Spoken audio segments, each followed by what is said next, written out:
Halo semuanya, perkenalkan nama aku Nurul Anissa, aku mahasiswa manajemen angkatan 24, NPM aku 24401035152. Nah, aku di sini membuat video ini sebagai bentuk pemenuhan dari tugas mata kuliah manajemen UMKM. Dalam tugas ini, aku akan memberikan sedikit review singkat mengenai jurnal. Jurnal ini berfokus tentang UMKM dan jurnal ini berjudul Model Manajemen UMKM untuk Meningkatkan Efektivitas Usaha Kecil dan Menengah. Seperti yang kita tahu, kalau misalnya UMKM merupakan ujung tombak perekonomian bagi bangsa Indonesia dan UMKM merupakan penyumbang terbesar bagi PDB bangsa Indonesia. Itu dari beberapa tahun yang lalu tuh UMKM tuh tetap gencar-gencarnya menjadi penyumbang terbesar bagi PDB. Nah, namun sayang tuh masih banyak para wirausahawan atau UMKM yang belum menerapkan prinsip manajemennya dengan jelas, masih kayak nggak konsisten dan masih rancu lah gitu. Nah, oleh sebab itu si penulis itu memberikan saran-saran atau solusi agar usaha itu memiliki daya saing yang tinggi dan dapat berkembang. Nah, langsung aja. Yang pertama, ada solusi anti gagal.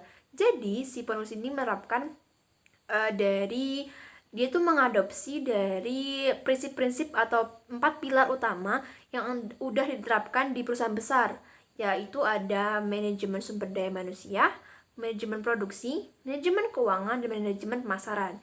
Nah, dari 4 manajemen ini tuh kalau misalnya di perusahaan besar itu wajib ada, karena setiap manajemen itu setiap pilar itu memiliki tugasnya masing-masing. Jadi kalau misalnya UMKM bisa menerapkan 4 pilar ini, maka UMKM itu bisa berkembang secara pesat dan jarang memiliki kegagalan. Nah, selain itu manajemen tuh juga perlu melakukan analisa. Jadi si penulis ini menyarankan kalau misalnya usaha itu juga harus memiliki analisis seperti analisis BEP, terus analisis SWOT itu juga penting, karena kalau misalnya kita melakukan usaha itu pasti ada gonjangan dari berbagai sudut, kayak misalnya ada dari saingan atau dari sumbernya, bisa jadi dari diri usaha itu sendiri gitu. Jadi peneliti itu menyarankan kalau misalnya usaha itu harus bisa melakukan analisis SWOT.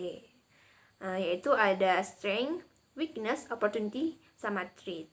Nah, yang kedua, itu peneliti juga menemukan kalau misalnya di lapangan tuh masih banyak para perusahaan atau UMKM itu yang memiliki gagal usaha. Jadi tuh kayak UMKM tuh nggak konsisten dalam menerapkan manajemennya secara teratur gitu. Jadi kayak masih mut-mutan dalam menerapkan manajemennya gitu.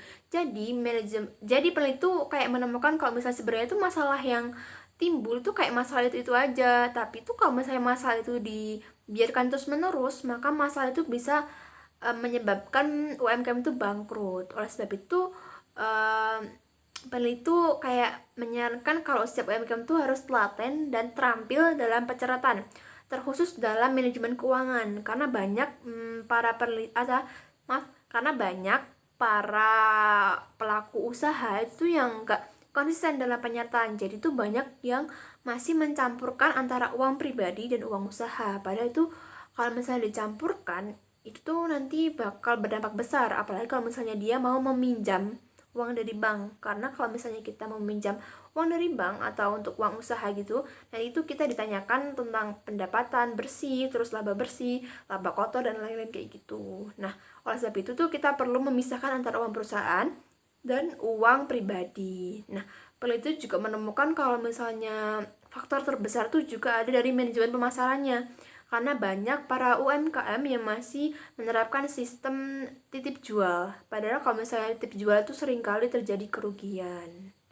Yang ketiga, kunci sukses untuk usaha. Nah, si peneliti juga menyebutkan kalau misalnya ingin usahanya tuh sukses, berkembang, dan memiliki daya saing yang tinggi, maka para pelaku usaha itu harus sering-sering melakukan evaluasi kinerja secara berkala. Tujuannya tentunya tuh untuk kita tuh biar nggak mengulangi kesalahan yang sama. Jadi kita tuh nggak buang-buang energi dan buang-buang uang lah. Kita tuh kayak lebih menekankan pada efisiensi. Nah, evaluasi itu bisa dilakukan dengan cara kita tuh melihat omset yang kita dapat. Terus kita juga bisa melihatnya dari review-review dari pelanggan gitu. Terus kita juga bisa lihat dari efisiensi dan kualitas produktivitas yang kita dapat gitu.